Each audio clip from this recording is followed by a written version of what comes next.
मी जे जिल्हा परिषदच्या जलजीवन अंतर्गत नगर तालुक्यात जे काही खराब काम चालू आहे त्याचा मी सातत्याने 3-4 महिन्यापासून पाठपुरावा करतो।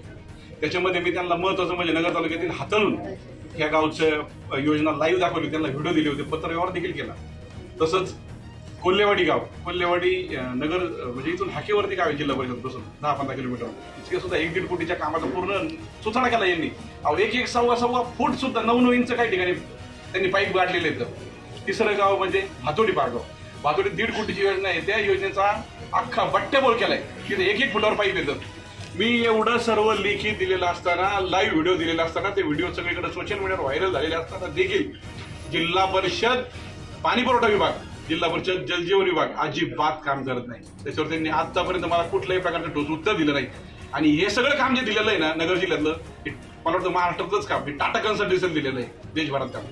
तरी टाटा कन्सल्टन्सी जरी प्रायव्हेट कंपनी थर्ड पार्टी जरी असली तरी एकदम बोगस काम, हे सुद्धा लोक पैसे घेऊन काम करत आहेत।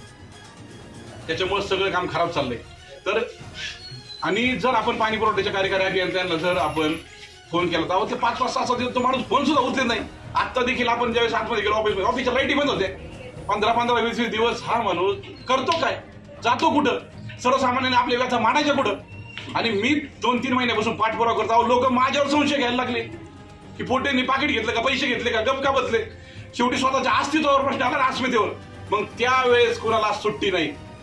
जर विभागाने माझं ऐकलं असं इथपर्यंत बारी नसती आली। आणि परतही मी याला पुन्हा इशारा देतोय की जर पुढच्या 8 दिवसामध्ये टाटा कन्सल्टन्सी असेल, जिल्हा परिषद अहमदनगर असेल, यांनी जर 8 दिवसात मी दिलेल्या 3 गावांचा पुन्हा सर्वे करून जर त्या लाईनी जर परत टाकल्या नाही तर पुढचा इशारा हा जिल्हा परिषदेचे कार्यकारी अभियंता यांना असेल।